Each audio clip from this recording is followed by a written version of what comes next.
Desde agora, a coroa da justiça me está guardada, a qual o Senhor, justo juiz, me dará naquele dia, e não somente a mim, mas também a todos os que amarem a sua vinda.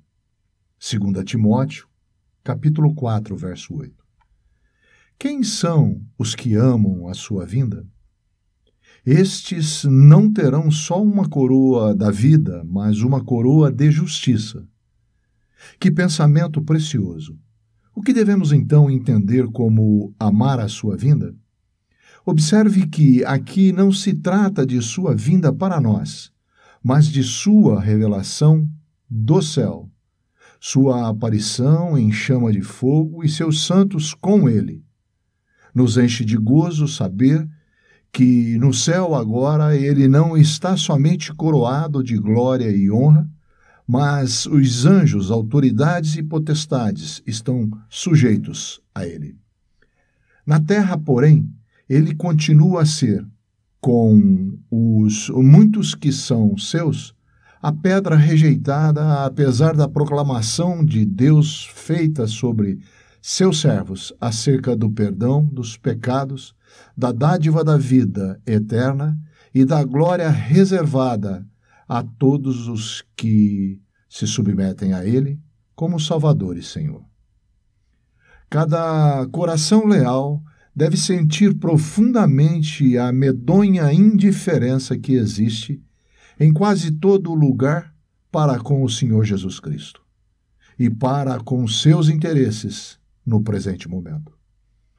Mas nos lembramos do solene testemunho das Escrituras de que isto é o prelúdio de uma rejeição ainda maior da sua pessoa por parte da Igreja professa como um testemunho corporativo seu na terra.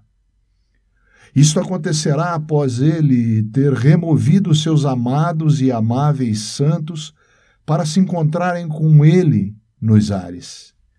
E antes de sua aparição, juntamente com estes para julgar o mundo, quão rapidamente essas previsões podem se tornar fato consumado. A pedra que os edificadores reprovaram bem cedo virá em poder. 1 Pedro, capítulo 2, verso 7. A pedra cortada sem auxílio da mão, há muito que está para cair sobre as nações e as esmiuçar. Daniel capítulo 2, verso 34. Oh, quão poucos parecem pensar nisso, e quantos são os que estão tentando se satisfazer com um tipo de cristianismo sem Cristo, ao que eles chamam de religião. Neste exato momento, muitas almas preciosas estão sendo enganadas pelos raciocínios e pela infidelidade do homem. Consideram-se competentes para julgar as coisas de Deus por suas capacidades naturais e colocam assim de lado a divina autoridade de sua palavra, da palavra do Senhor, ao invés de permitirem que esta os julgue. Por outro lado, multidões estão sendo engodadas pela infidelidade do ritualismo, o qual se recusa a aceitar a obra do Senhor Jesus Cristo feita uma vez. Hebreus capítulo 10, verso 10. Podemos estar certos de que o único livramento desses enganos fatais está em se repousar em Cristo e encontrar paz e gozo naquilo que Ele fez e naquilo que Ele é. Bendito seja o nome daquele que, com os braços abertos e um coração cheio do mais terno amor, disse: Vinde a mim, e eu vos aliviarei. Mateus capítulo 11, verso 28. Que imensa dádiva é o descanso! principalmente o descanso de consciência quanto à nossa segurança eterna. Ninguém mais além dele pode nos dar isto. Ninguém, nem mesmo se propôs a dar isto. Os únicos que o têm receberam dele. Certamente, suas palavras são preciosas. Eu vos aliviarei. Sim, ele o dá. Nosso Senhor falou ainda de outro descanso relacionado ao fato de se estar, na prática e de coração, unido em um só jugo com ele e aprendendo dele. O tomar o seu jugo é uma obra e experiência distintas na alma. O quão doces palavras, tomai sobre vós o meu jugo, aprendei de mim. Encontrareis descanso para as vossas almas. Mateus capítulo 11, verso 28, 29. O único jugo suave é o dele, e dele é também o único fardo verdadeiramente leve. Você não pode descrevê-lo, mas o coração conhece. O que ele concede é descanso de consciência. Descanso de coração, o crente encontra-se permanecer nele, andando com ele e aprendendo dele que, quando andou aqui como homem, tinha um perfeito descanso na vontade de seu Pai, mesmo quando rejeitado por aquelas cidades onde a maior parte das suas obras de poder haviam sido manifestadas. Doce ternura! Isto é cristianismo.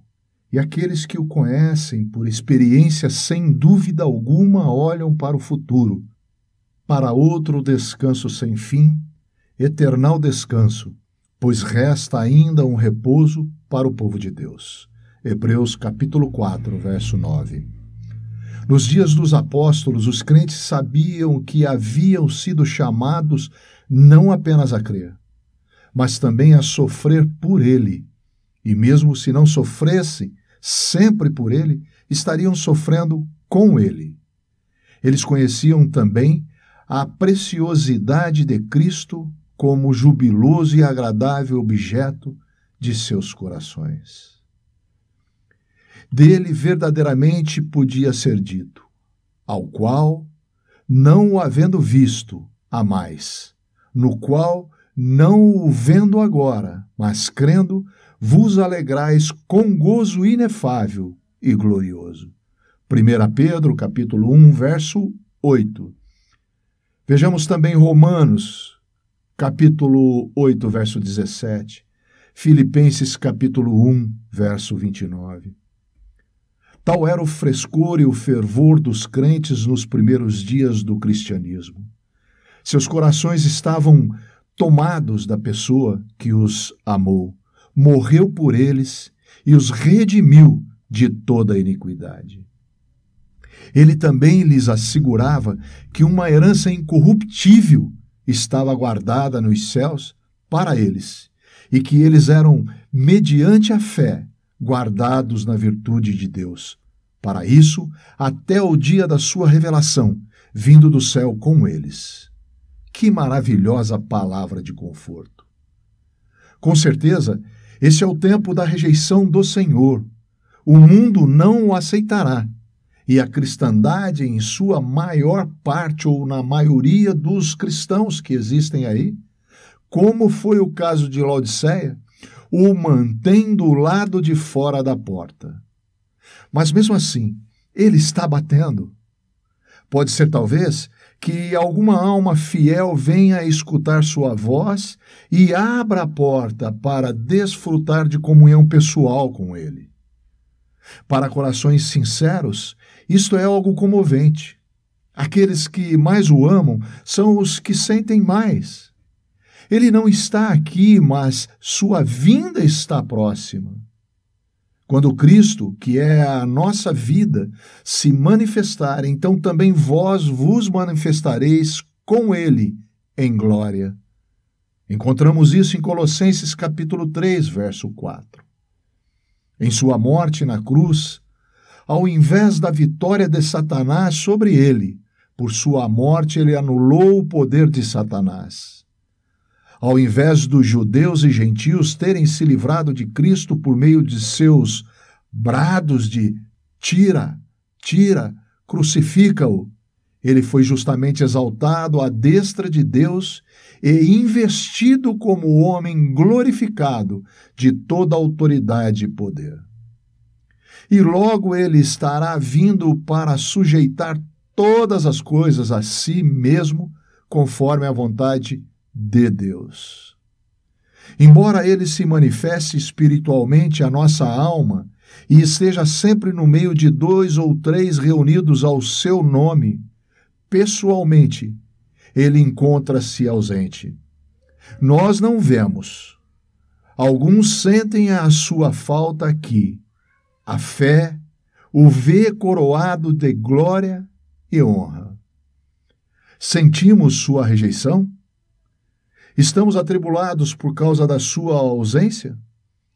Estas são perguntas que sondam nosso coração e provam qual é verdadeiramente a nossa condição. Se pudermos responder que lamentamos profundamente a sua ausência, então estamos necessariamente desapegados em nosso coração e em nosso andar, não apenas no mundo que está caminhando tão rapidamente para o seu justo juízo, mas de tudo que nos diz respeito em relação à igreja professa, que seja contrária ou contrário à sua palavra. Como pode ser possível estarmos amando a sua vinda se não estivermos procurando agradá-lo e, como consequência, não estivermos sentindo a tristeza de sua presente rejeição?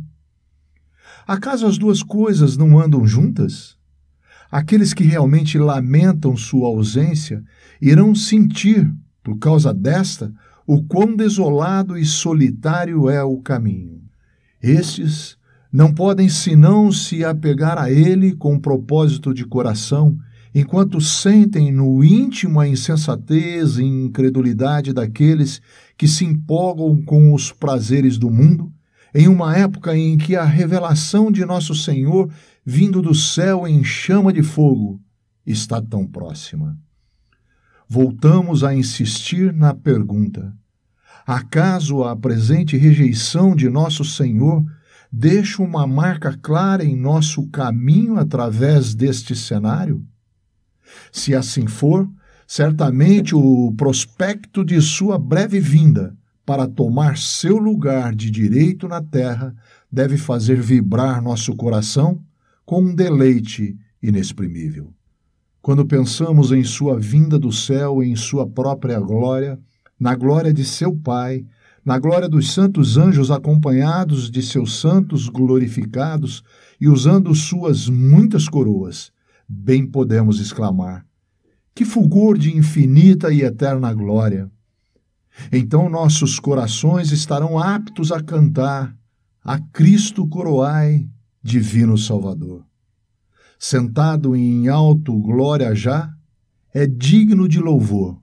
Ao Rei da glória e paz, louvores tributai, cantando alegres, sem cessar, 1000 cantos entoai. É o próprio Senhor que assim virá. Ele vem com as nuvens e todo olho o verá. Ele morreu por todos, enviou o Evangelho a todos, esperou pacientemente por todos, e agora a divina paciência chegou ao seu ápice, e os homens se lamentarão sobre ele. Apocalipse, capítulo 1, verso 7, nos diz isso. E que lamento será? Pior do que inútil será então clamar às rochas para que caiam sobre eles, ou aos montes para que os encubram, ou ir às covas nas rochas e cavernas da terra fugindo de pavor de Jeová e da glória da sua majestade. Pois ele deve reinar até que seus inimigos sejam postos por estrado de seus pés. Tudo deverá ser posto em sujeição a ele, em conformidade com a vontade de Deus.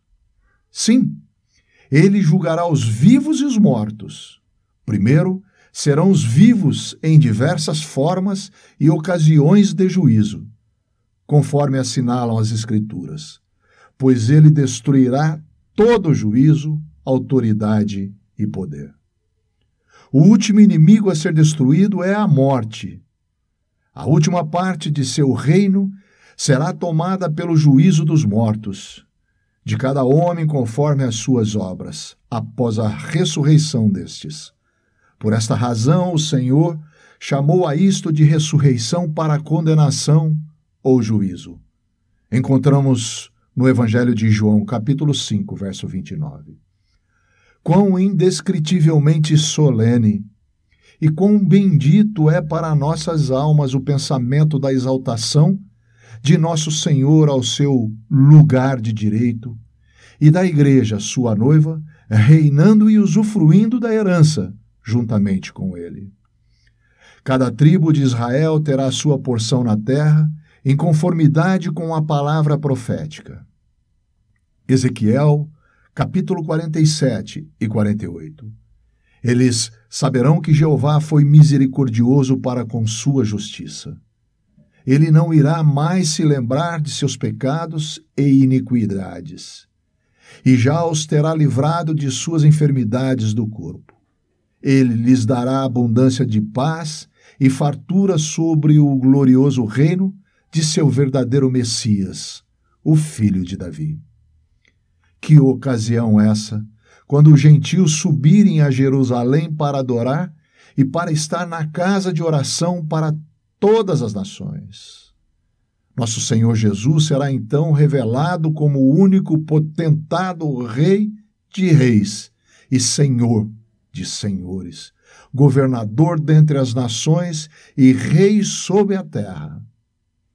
Podemos pensar nele como o Filho do homem, em conformidade com o Salmo 8, tendo domínio sobre sua criação, a qual é por ele libertada e levada à liberdade da glória dos filhos de Deus. Acaso não é isto algo de profundo gozo para aqueles que se apegam a ele e que estão sempre propensos a chorar quando os outros fazem dele o cântico dos bebedores de bebida forte? E por tantos é rejeitado, ao desfrutarem da certeza de que muito em breve, nesta mesma terra, assim como no céu e nas regiões infernais, todo joelho se dobrará e toda língua confessará que ele é Senhor para a glória do Pai? Em que medida a contemplação da gloriosa aparição do Senhor e do seu reino afeta nossos corações? Estamos amando a sua vinda? Vamos parar e pensar bem que, se amamos a sua vinda, ele estará sendo para nós não apenas o alvo a comandar nosso lugar onde ele não está, e onde a sentença que predomina é: não queremos que este reine sobre nós. Lucas capítulo 19, verso 14. Quão breve ele virá e nos receberá para si mesmo, para aparecermos em glória com ele. Quando Cristo, que é a nossa vida, se manifestar, então também vós vos manifestarei com ele em glória. Colossenses capítulo 3, verso 4. Possamos estar assim ocupados com nosso Senhor onde ele está. Possamos aprender dele e viver para a sua honra, a fim de podermos cada vez mais amar a sua vinda.